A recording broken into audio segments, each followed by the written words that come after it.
दोस्तों, मैं बिपिन यादव बात करने जा रहा हूँ विजय दीनानाथ चौहान। तो आप बोलेंगे ये चक्कर क्या है। अग्निपथ का अमिताभ बच्चन का नाम था, लेकिन दोस्तों इसके लिए बहुत लंबी कहानी सुननी पड़ेगी, इसलिए मैंने शीर्षक भी रखा है विजय दीनानाथ चौहान। इसके पीछे की कहानी बताऊंगा तो मजा आ जाएगा, और इतना मजा आएगा आगे की कहानी आप सुनो।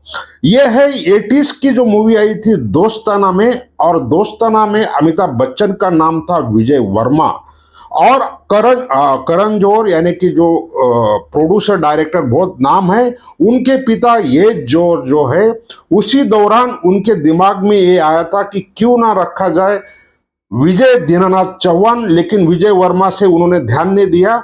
लेकिन वो पिक्चर जबरदस्त हिट हुई, और हिट होने के साथ साथ अमिताभ बच्चन और अन्य लोगों से, डिस्ट्रीब्यूटरों से और गुडविल बना ली थी ये जौहर ने। ये फिल्म हिट हो जाती है, तो जब हिट हो जाती है तो स्वाभाविक है इतने लोग कनेक्ट हो जाते हैं। और एक जौहर इतने मास्टर थे इस मुकाबले में, क्योंकि वो बेस्ट नरेटर थे, बहुत अच्छे सुनने वालों में से थे, और दोस्ती यारी में बहुत यकीन रखते थे, और अमिताभ बच्चन से भी उनका रुतबा बना लिया था। इस बीच दुनिया अमिताभ बच्चन दोस्ताना में लेने के बाद दुनिया में उन्होंने सुपर नायक दिलीप कुमार को लिया, और वो पिक्चर फ्लॉप हो गई। फिर मुकद्दर का फैसला जो राजकुमार था उनको लिया, डायरेक्टर प्रकाश मेहरा था, उनको लिया, और वो भी फ्लॉप हो गई। तो उनके दिमाग में लगभग 10 साल हो गए, और एक जोर तरस गए थे फिल्म हिट होने के लिए। तो उनके दिमाग में ये बात जरूर आ गई थी कि क्यों ना एक बार फिर विजय दीनानाथ चौहान यानी कि अमिताभ बच्चन को लिया जाए।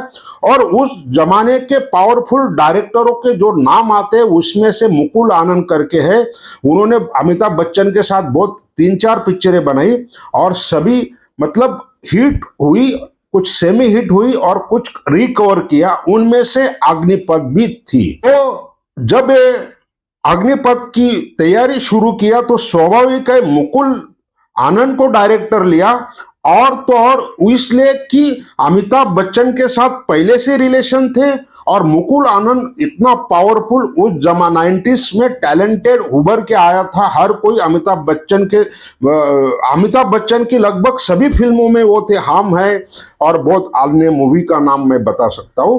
लेकिन फिलहाल तो ये मुद्दे पे मैं बात कर रहा हूं। तो मुकुल आनंद ने अमिताभ बच्चन को इस तरह से कहानी सुनाई, इस तरह से इंप्रेस किया, इस तरह से किया कि अमिताभ बच्चन इसी तरह से नई आवाज, नया डायलॉग डिलीवरी तो अमिताभ बच्चन हमेशा प्रयोग करते रहे, और उन्होंने मुकुल आनंद और ये जौहर को पूरा का पूरा साथ देने का फैसला किया, एक्सपेरिमेंट करने का फैसला किया, और हुआ ऐसा। डैनी का कैरेक्टर, शक्ति कपूर का कैरेक्टर, सारे के सारे म्यूजिक से लेके पूरा स्टाइलिश बनाने की कोशिश की।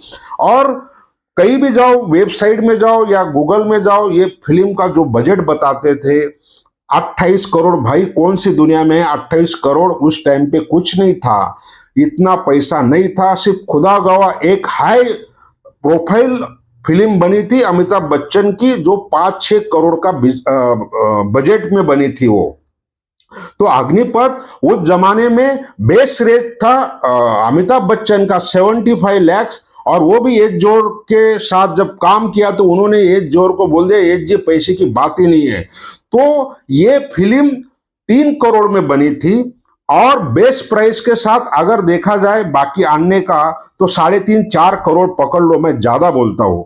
तो ये फिल्म जब फ्लॉप हो गई तो ये जोहर के होश और सारे ठिकाने आ गए कि क्या मैंने इमेजिन किया था विजय दीनानाथ चौहान से बड़ी पिक्चर हिट होगी, जो 10 साल से दम घुट रहा था, 2 पिक्चरों में जो मिस्टेक किया था, ये करने के बावजूद, इतना सारा होने के बावजूद मिस्टेक हो गई। और उस जमाने में भी ये जोर लॉसेस में नहीं गए, क्योंकि उस जमाने में अमिताभ बच्चन ने अपनी प्राइस जो देना था वो ले लिया, और बाकी रिकवरी हो गई थी, फिल्म कल्ट फिल्म आज बनी हुई है, लेकिन लॉसेस नहीं गए थे, फिर भी 20-30 लाख का प्रॉफिट उनको हुआ था। और उन्होंने फिर ये विजय दीनानाथ चौहान का जो दिमाग से नाम जो दिमाग में बैठा हुआ था उनका वो निकल नहीं रहा था, और फिर आगे चल के उन्होंने फिर गुमराह बनी और उसमें भी वो गुमराह हो गए, वो पिक्चर फ्लॉप हो गई। और जंगल बुक करके एक फिल्म आई थी जो बाहर के लोगों ने बनाया था, उसमें उन्होंने को प्रोड्यूसर का भी जॉब करना पड़ा। आखिरी बाजी उन्होंने महेश भट्ट को लिया और डुप्लीकेट बनाई, क्योंकि शाहरुख खान बड़े आसानी से उनको अवेलेबल हो गए थे। और ये फिल्म बनते बनते बनते उनको ये समझ में आ गया था कि एक और फिल्म बनाया जाए, और डुप्लीकेट बिल्कुल 98 में मई में रिलीज हुई और बुरी तरह से फ्लॉप हो गई। इस बीच कुछ कुछ होता है 6 महीने में ही शुरुआत हो गई थी, क्योंकि डुप्लीकेट बहुत लेट हो गई थी। और लेट होने के बाद जब कुछ कुछ होता है 98 अक्टूबर में रिलीज हुई, सुपरहिट हो गई।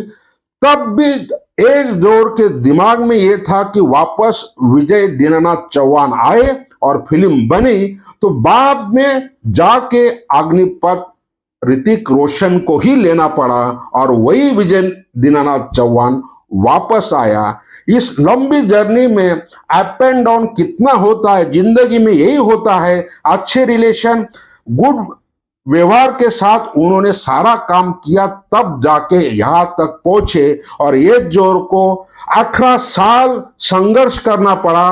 पहली हिट मतलब 80s में दोस्ताना, और कुछ कुछ होता है 98 में हिट हुई। तब जाके विजय दीनानाथ चौहान जिंदा रहा, उनके जो दिल में लगी हुई थी वो बात पूरी हुई। आखिर में करण जौहर ने बनाई थी ऋतिक रोशन के साथ विजय दीनानाथ चौहान अग्निपथ।